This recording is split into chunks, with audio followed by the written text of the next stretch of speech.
out with you.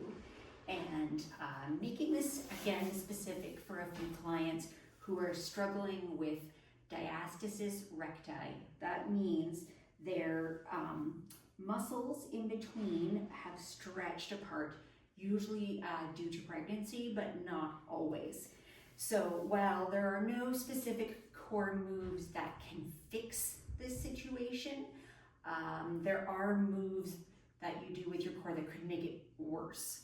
So the idea today is to show some core moves that can help build a strong foundation and hopefully have them feeling a little bit better. One of the issues with the diastasis recti is that you lose core strength.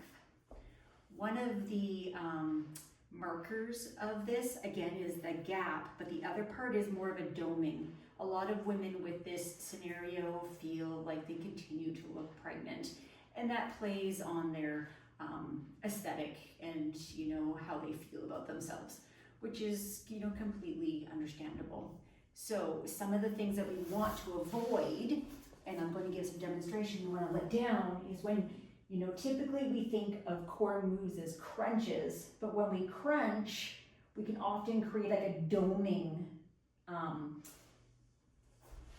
like a big Buddha belly, a pregnant belly that comes out, and that doesn't help the situation.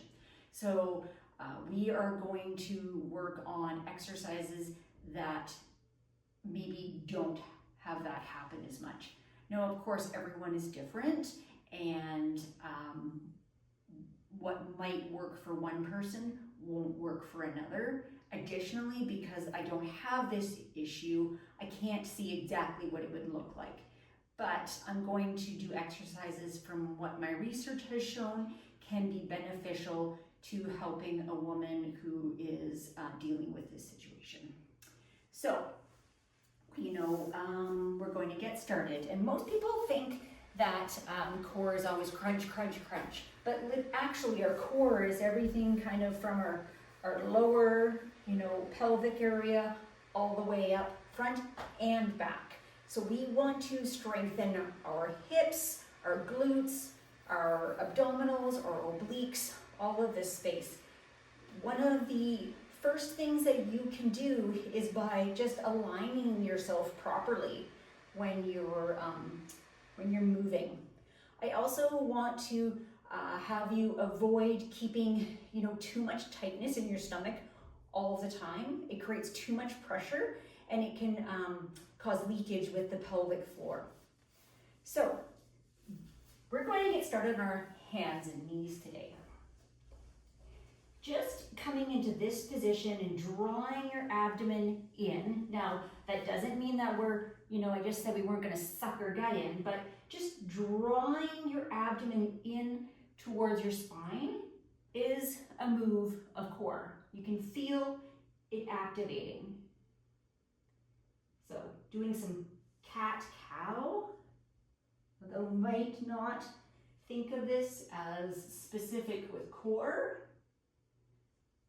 It's a good way to get warmed up, get your core warmed up, and it does activate that area. So we'll do 5 of those. This is number 3. This is number 4.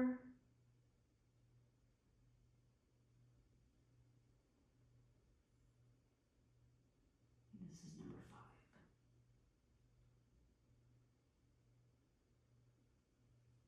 Since we're already in our hands and knees, we are going to go ahead and do a bird dog. Bird dog is lifting one leg, lifting one arm. We're just going to hold for a few seconds and alternate. You're engaging your core. Nice and slow.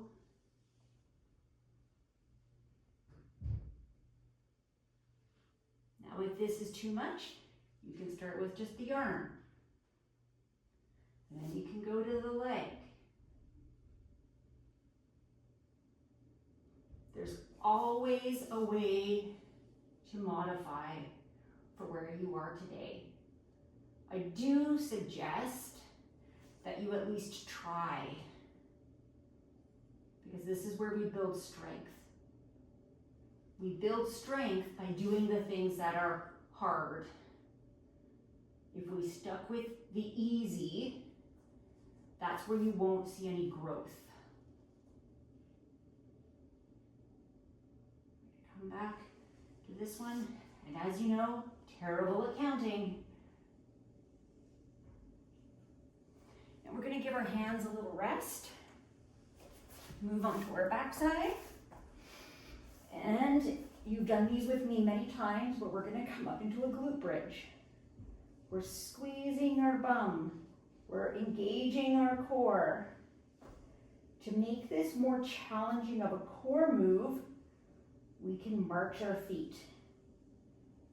And we're holding ourselves up. Now, if this creates a lot of doming, try to find a space where you can get,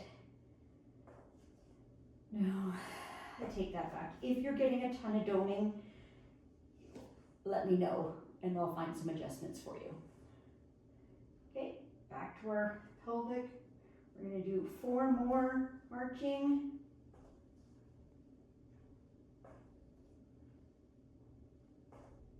We're going to sit up. Now I'm thinking a Russian twist will probably create the doming, so we won't go to that.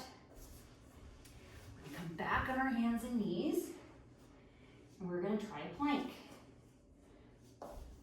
This is challenging for someone with a weaker core, so you might only get 5 seconds. So let's do some 5 seconds. 1, 2, 3, 4, 5. You're going to rest for 5. 1, 2, 3, 4, 5. And back up for 5. 1, 2, 3, 4, 5. Down for 5.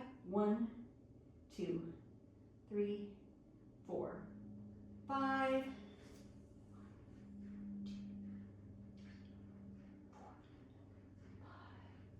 1, 2, 3, 4, 5. As you can see, I'm holding myself long. I'm not got a droopy belly. I don't have a butt in the air. Long. You can also challenge yourself to go a little longer. And if you get tired, you put one knee down. I can tell you, holding this position, even with one knee, I can feel it in my core. Okay, last one. 1, 2, 3, 4, 5. Take a little break.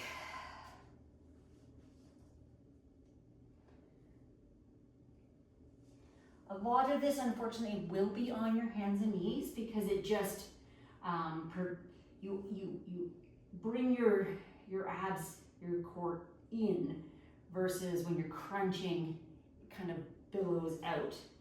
So let's work on some hips. Okay, fire hydrant. 1, 2, 3, 4,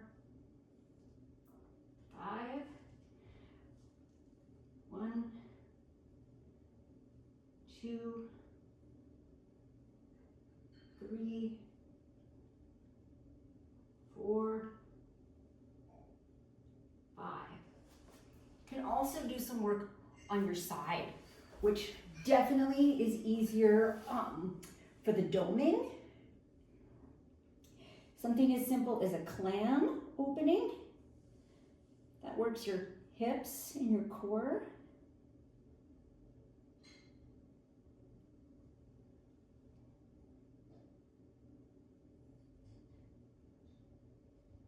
Do 5. Circles.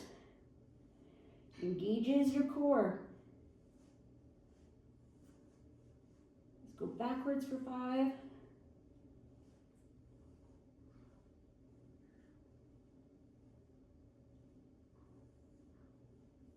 switch sides.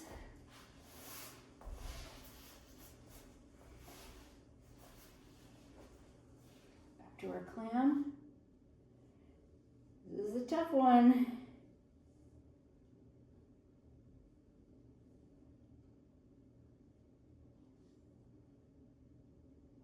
Inner circles. 1,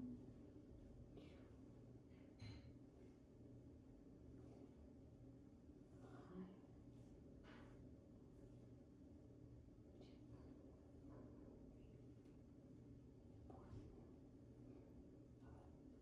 Now, there are some alternatives that you can do for core standing up. So first of all, you can, and I hope you can see me, I don't really know where the video lands, but one arm up and just doing like a side crunch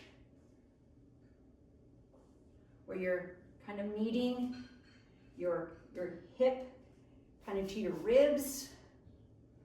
I'm following. It's almost like a bicycle, but not quite. Come on the other side.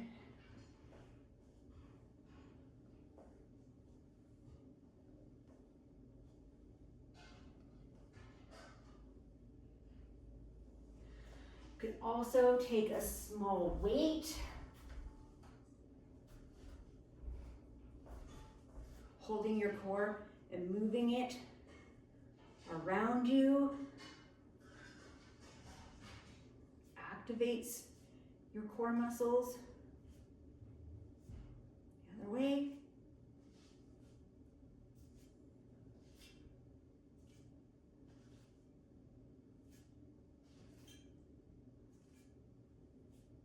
Lastly, a farmer walk. Now typically you do with one in each hand, but you don't have to. Just holding something heavy and walking causes you to put your core in, causes you to engage your core. So I highly recommend walking with something heavy, preferably 2 weights. The other side.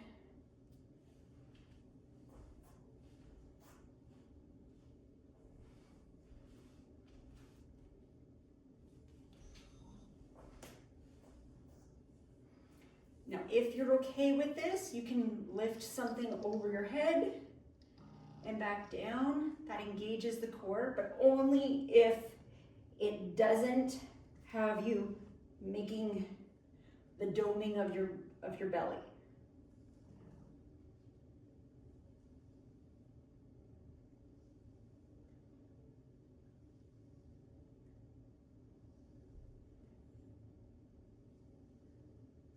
One last one, and I know it's been long, but you can, do what you want with this, is holding that weight and coming around your head. You can feel this in your shoulders, in your core. Back again.